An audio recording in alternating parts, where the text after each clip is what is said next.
I'm going to be talking to Professor Johannes Urpelainen, who's the founding director of the Institute for Sustainable Energy at Johns Hopkins University, about a new study he's written or co-authored for the Brookings Institute, Reforming Global Fossil Fuel Subsidies, How the United States Can Restart Global Cooperation. So welcome to the interview, Johannes. Thanks for having me. It's great to be here.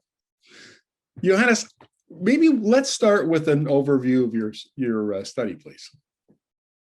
Yeah, so what we do in this study is we try to make the case that the United States is now, for the first time in quite a while, in a position that we can actually claim some global leadership in promoting fossil fuel subsidy reform.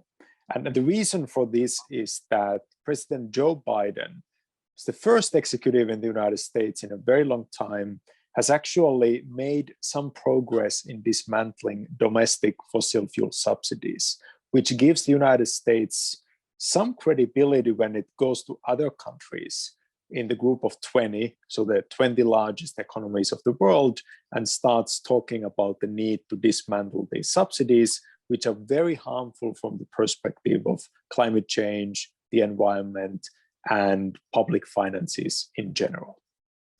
So you have a number of recommendations. Well, maybe before we get into your recommendations, let's talk about what kind of subsidies we're talking about. So $500 billion a year on global subsidies led by oil.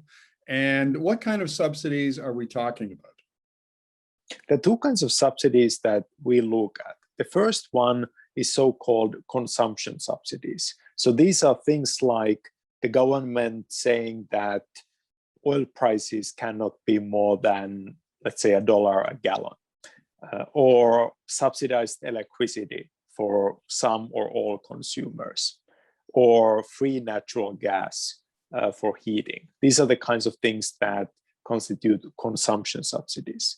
They are generally quite possible to measure, and we have a good understanding. They are in the hundreds of billions of dollars.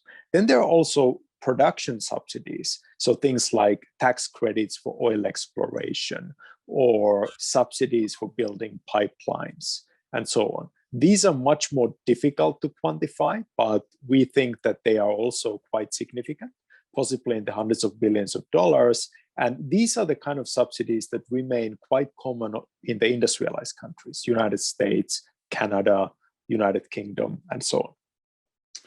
Sure, and then I can give you an example. The oil sands industry currently is calling on the federal government, or the federal and provincial government in Alberta, to put in as much as $50 billion over 20, 25 years to subsidize decarbonizing the industry, which is arguably something that should be done by the companies, not subsidized by government. Okay, so you think that Joe Biden can take a leadership role on this? What kind of things can he ask the G20 to do?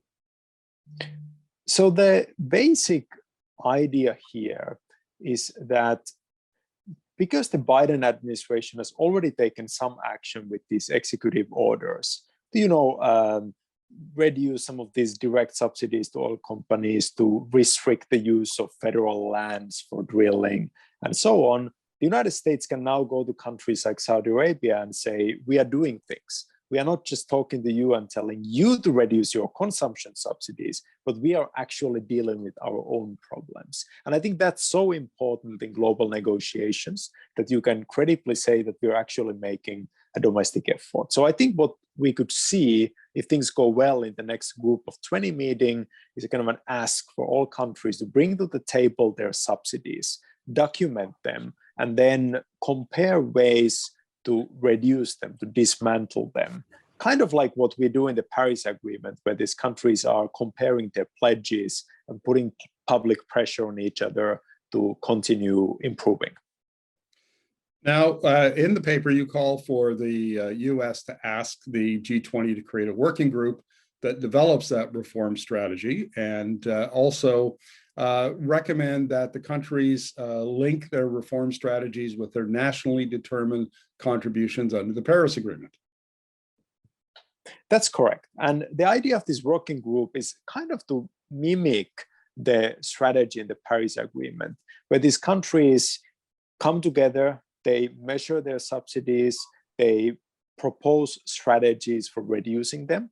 And then over time, the hope is that this kind of public pressure and peer review adds to the pressure to keep going and improving over time.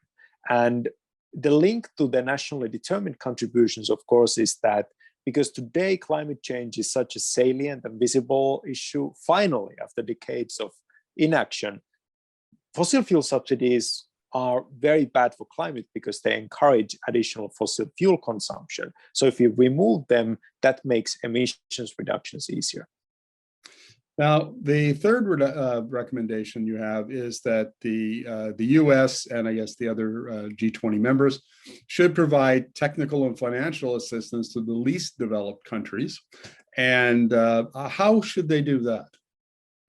So there's two ways to go about this. On the technical side, it's basically helping these countries work through possible ways to, for example, reduce these subsidies while controlling inflation. Because if you reduce fossil fuel subsidies, you might see, for example, food price increases, and you will certainly see transportation price increases. That's almost inevitable today, right? Because we use so much gasoline and diesel in transportation. That's on the technical side. On the financial side, we propose a strategy based on bonds. So for example, if you reduce your fuel subsidies, over time you actually save money because subsidies are spending, right? But in the short run, you might face difficulties with dealing with the social impacts of this. So why don't we create a financial instrument that provides countries temporary funding to deal with these social impacts, and then they can pay back from the long-term savings from dismantling these subsidies. Now, in the interviews that I've done, Johannes, there's an aspect to this that doesn't get as much attention as it should for least developed countries, and that's policy and regulation. And without a regulatory framework, without the right policies in place, and it's the kind of decarbonization you're talking about, ending fossil fuels, becomes very difficult. Is that an area where the G20 members can really provide some concrete assistance to less developed countries? I think it is. Of course, this is in the end a domestic issue, and it requires building domestic capacity for regulation and for policy. But the G20 can, for example, share their own experiences. What have they been able to do? They can send technical experts to advise on regulatory design, on policy analysis and policy reform. And they can, like I said, they can also offer financial support, which is often the critical thing, right? Is because, again, the subsidies in the long run, if we dismantle them, we save money. But in the short run, we need to somehow help the people who might, for example, face higher heating bills or face difficulties getting to work because of higher cost of transportation. Great. Thank you very much for this, Johannes. Really appreciate your insights. Thanks for having me.